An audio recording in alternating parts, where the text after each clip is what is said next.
I get questions all the time from folks about being a CISO. So I pulled together some of the top questions and I figured I would just run through them on this episode, because what I found is if somebody else has a question, you probably have that question also. Welcome to Life of a CISO.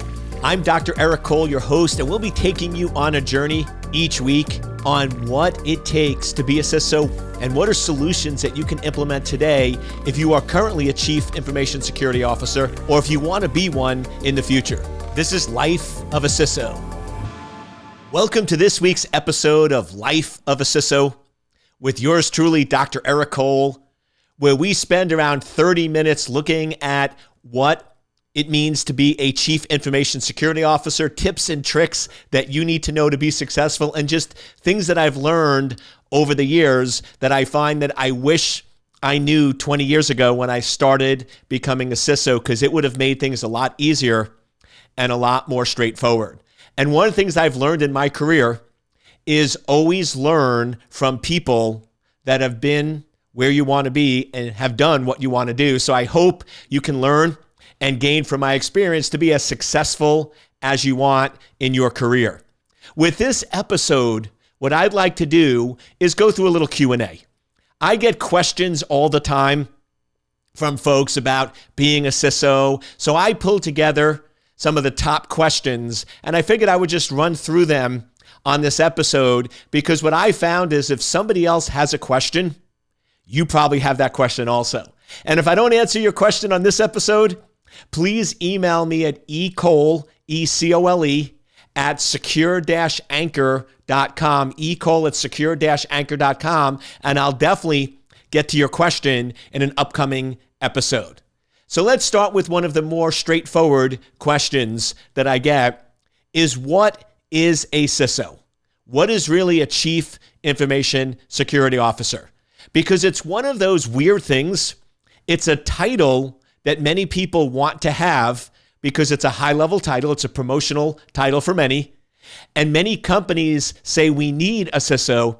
But when you really ask people or individuals, what is that role? Many people can't clearly define it. So what a CISO is somebody who puts together a strategic cybersecurity plan for the organization, focusing on understanding and mitigating the high-risk areas and providing metrics to the executives so they can understand the exposure of making certain decisions for the organization. That's essentially what a CISO is. It's an advisory role where you're going in and at a high level understanding what the risks are, what are the likelihood of them occurring, what are the costs if they occur, and what is the cost to fix them. You're putting together a plan for minimizing or reducing those risks, and you're advising the executives and other business colleagues on making decisions that incorporate security into the process. That's really what a CISO is. What a CISO's not is a glorified security engineer. I have a lot of people that are security engineers, and they go, oh, I want the title of CISO, but that's not a CISO. It's a big switch. Many security engineers that say they want to be CISOs, honestly, they don't, because they still want to do the techie. They still want to go in and do the architecture and the design and that type of work, and that's not a CISO. It's an executive level position within the organization, thus the chief.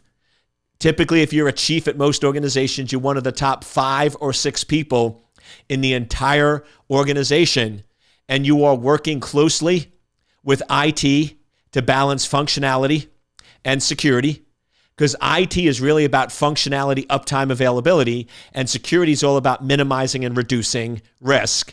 And then you also work with legal and other executives so they can understand exposure, liability, and other factors that come into play within that organization and environment. Now, to me, one of the most important parts of being a CISO is to train yourself and to train others to always ask 2 questions. The question that most people ask is, what is the value, benefit, or functionality when making a decision? So if you're going in and you're making a business decision, or an executive is making a business decision, they're typically going to go in and say things like, what is the value or benefit to the organization? What is the increased revenue? What are the benefits that we get from doing this? And that's all important. It's all important to understand functionality, value, and benefits, but you then need to step back and ask a second question. What is the risk and exposure? What is the risk and exposure by doing this? Because that's very, very important. If you have a situation where there's a huge value to doing something and can make the company $10 million in additional revenue, and that's the only data point you have, if you come to me with the only data point that says, Eric, you can make $10 million additional revenue, that's very, very compelling. That's something I potentially want to do.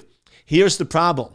It's limited, incomplete, and potentially inaccurate information. What if I told you that there's a 10% chance of making $10 million and there's a 90% chance of losing $30 million? Now, doesn't sound as attractive. On the other hand, what if I say you have a 90% chance of making $10 million and a 1% chance of losing $2 million? Now, that's much more compelling.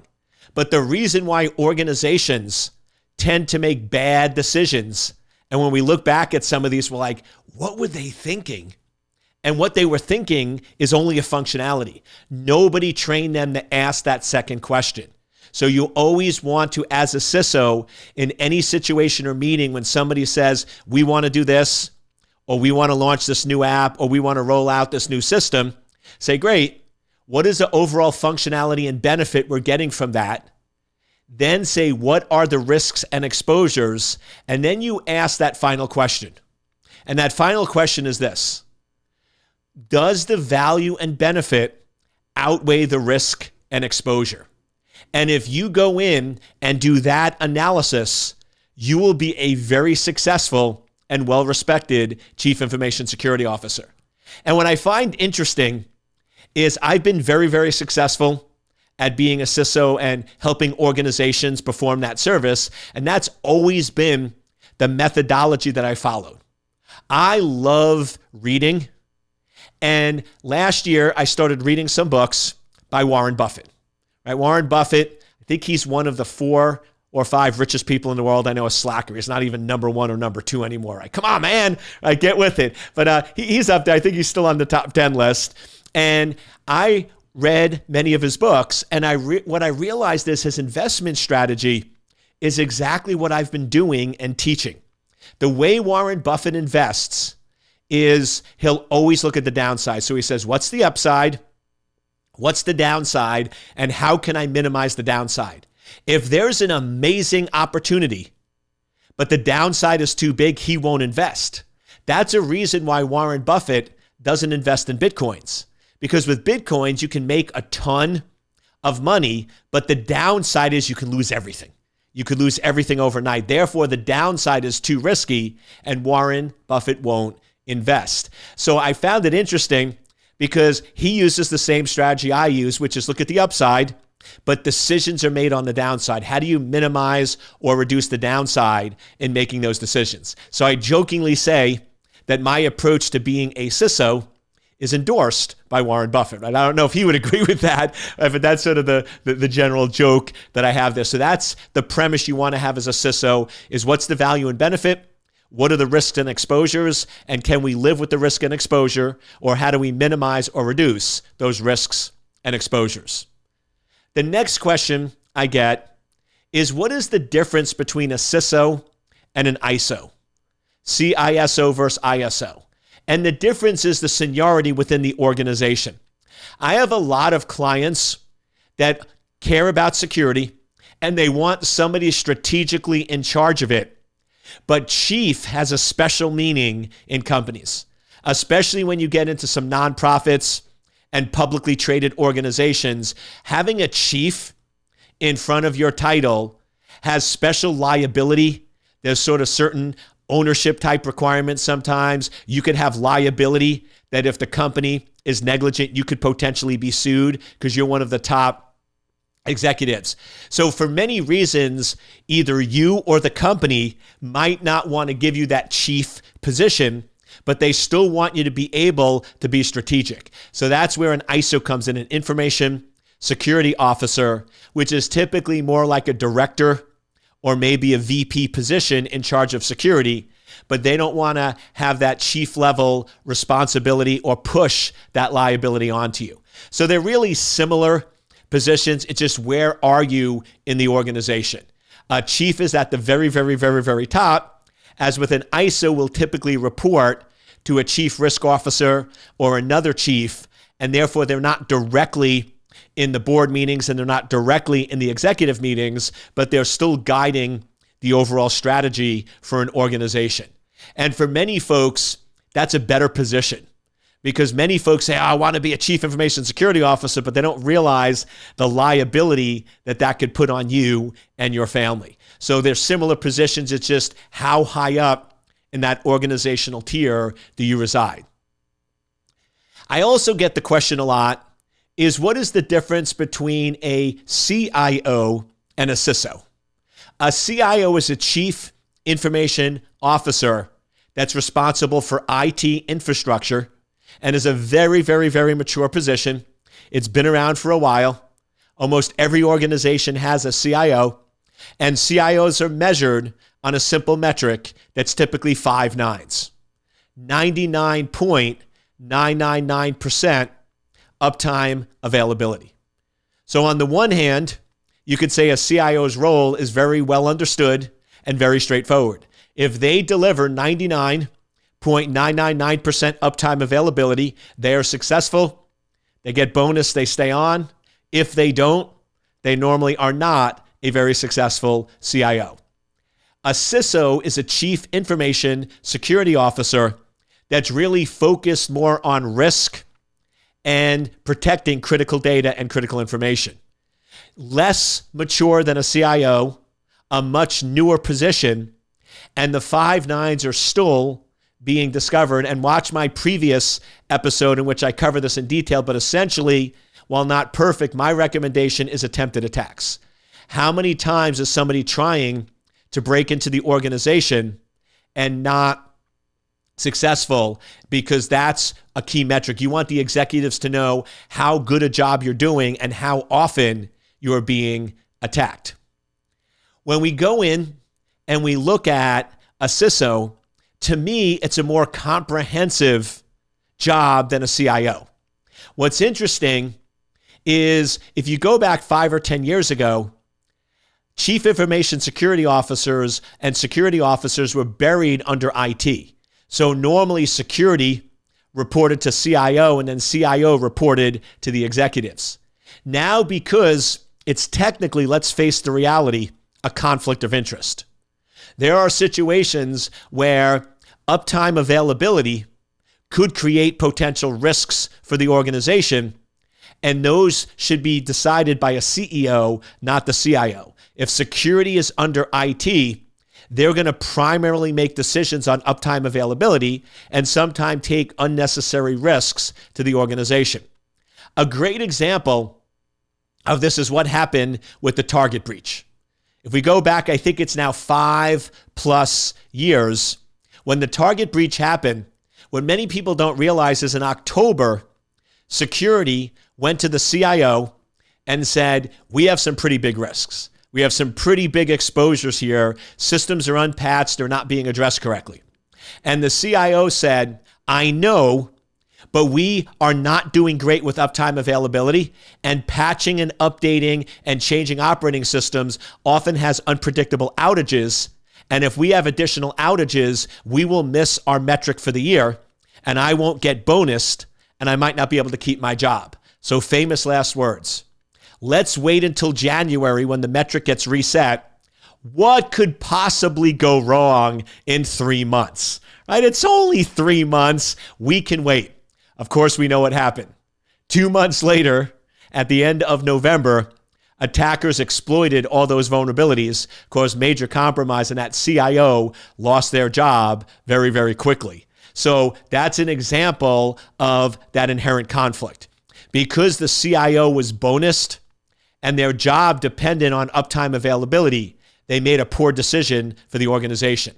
Now, by having CIO and CISO as peers, and that information can be provided to the CEO, they can then decide, okay, I know it might impact uptime availability. I know the CIO might not love this, but we need to patch these systems. The risk is too great and the exposure is too big.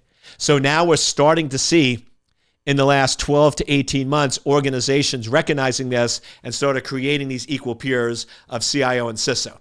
Now they're equal in that they both report up to usually the CEO ultimately, so they can make decisions when there's conflicts. But the big difference is a CIO normally has a big team because they have network engineers for router switches, and CIOs normally are responsible for the tactical. So firewalls, IDSs, updating, maintaining, patching, all of that is typically still under the CIO. And the CISO normally doesn't have a big team.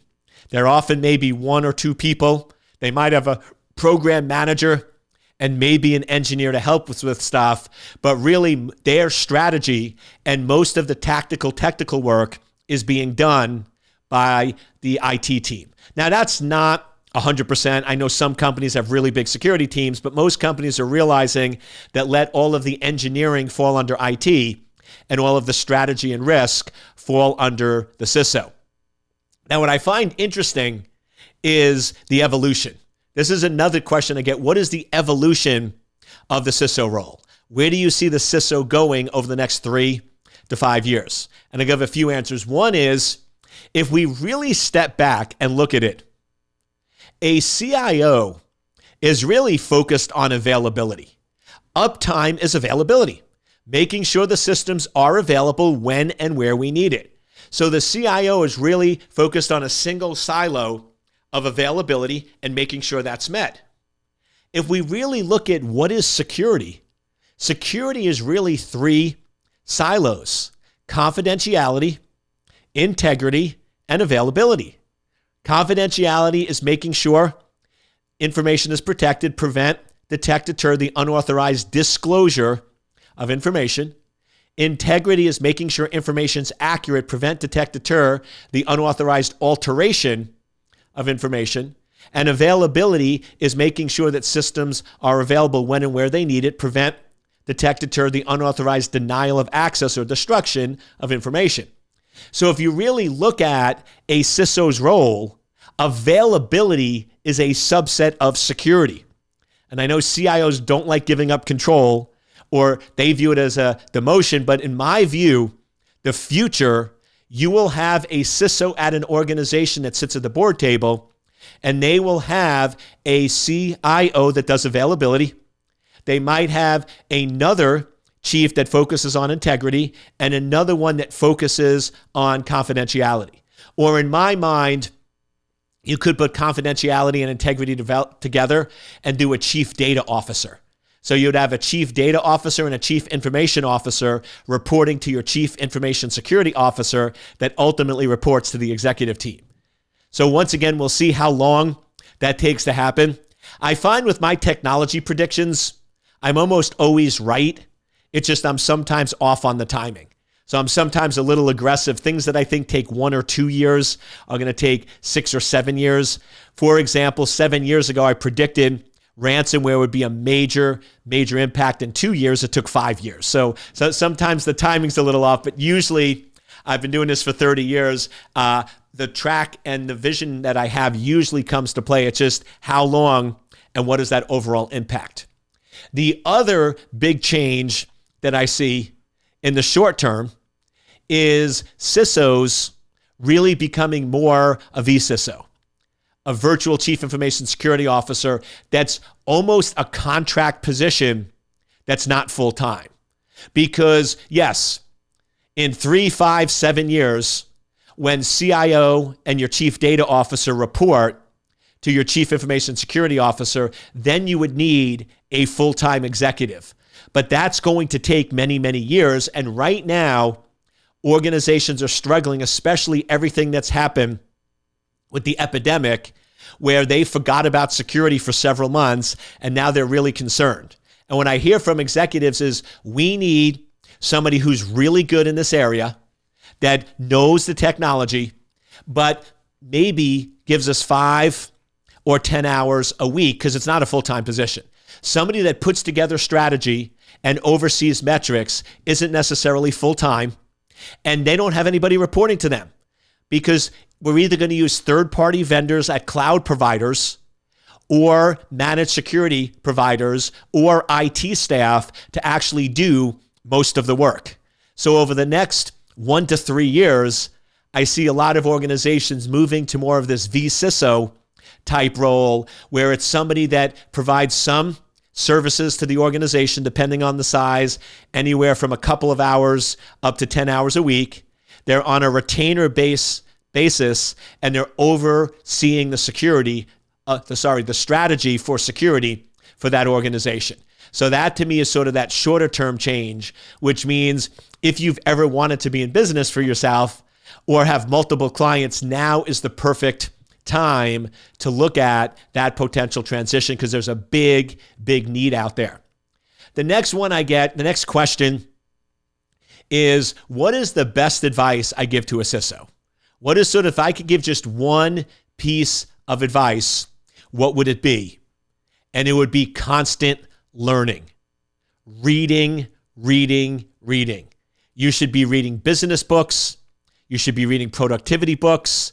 You should be reading understanding security strategy and how that works and operates. Because let's face it, for the most part, it's a different job than most people are used to. You need to understand and think like a business person.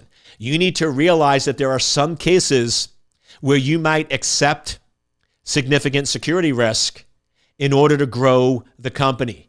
And one of the problem I find with a lot of security people that are really good is they tend to be very paranoid and always look at faults. I have a friend of mine. He's awesome. He's an amazing security engineer, but you bring up any solution and he will find faults with it. Well, what about this? And what about this? And what about that? Well, it's not secure here and it can be exploited this way and it can be exploited that way. That has its role, and it's always good to have somebody that looks at a different perspective. However, that is not the mindset of a CISO. Because if you go into every meeting and all you do is criticize and say, this is the fault, this is the risk, you can't do it, you can't do it, you can't do it, you can't do it, you will not be invited to the meetings and they will get frustrated with you very quickly. What a really good CISO is somebody that says yes, they can balance the risk and business and shows you how to do it in a cost-effective manner, minimizing and reducing the risk. So it's good that you understand all the different exposures, but you need to recognize anything in business and anything in life is always going to have risks. So if you're one of those people that you say there can't be any risk or any exposure to launch a system, then I sort of question, how do you get out of bed in the morning, right? Because there's risks of falling down the stairs. There's risks of getting into a car accident. So we sort of need to recognize that there's always going to be those risk components. So understanding how businesses operate, how businesses function, making sure you understand basic financials, know how to read a profit and loss statement and a balance sheet. Because once again, if you don't know what the critical assets are for a business, how are you going to be successful? The next question I get is, what is the ideal background for being a CISO? Essentially, the way companies go in and find the CISO is one of two avenues. A really good CISO is a translator. A really good CISO can speak geek and translate it to business language. And it can take business language and translate it back to techie. That's a really good CISO. Most people naturally have one or the other. They don't have both. So initially, I've seen a lot of companies when they started doing CISOs, they found somebody that was a really good business person. Typically an MBA, they understood and thought business. And the idea was they can then go in and learn the security language. The problem with that is it didn't work out well because many business folks didn't want to learn and understand security, and they didn't listen to the security and the technical folks. And that was the problem before a CISO. The reason why security professionals get so frustrated in organizations is they're telling the executives, we have problems, we have issues, we have exposures, and they're not listening because they don't understand the language. So if you just create another executive that doesn't understand security and doesn't want to, you're going to have that same barrier and it's not going to be successful. The other one is taking somebody who can speak security and promote them up to a CISO. Now, the problem that's happened there is you have a lot of security engineers that love solving problems. They love rolling up their sleeves and jumping into an incident and resolving it. And they think that a CISO is just a glorified security engineer, which once again, it's not. So I find that security engineers that want to be strategic, they want to be a business professional, and they're willing to make the switch. They're willing to make that switch that when they become a CISO, they're going to give up the shovel and the pick. They're going to let other people do the dirty work, and they're going to focus on high-level strategy and be that translator back and forth. And that ties to another question, which is, what is one of the biggest mistakes that we see CISOs make? And it would be them not willing to give up the technical side. I coach a lot of these CISOs where I go in and I ask them, what do you spend all day doing? Putting out fires, technical. I'm like, you're a glorified security engineer with the title. You're not going to be successful because if you don't spend time on a strategy, you don't spend time big picture on the foundational items, you don't spend time understanding what the assets are, the exposures, and putting together a high-level plan, you're going to have breaches. You're going to have breaches that go undetected, and that is going to be problematic.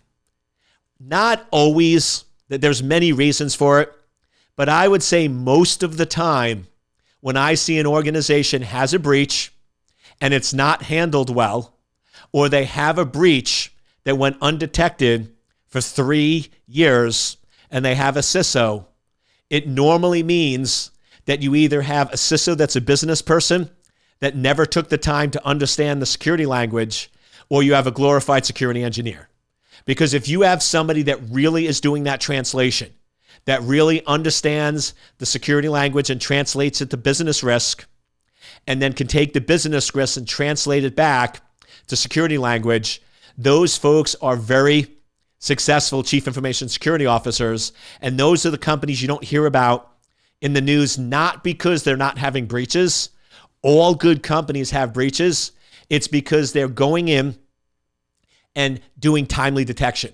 They're catching the breach within a few days or a few weeks. The amount of damage is minimal, and it never makes it to a big enough blip on the radar that news, media, or anyone else covers it.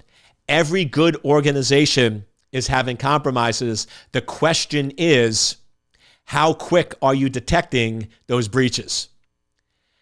So the final question that I'll cover is, what's sort of the main focus for a really good CISO?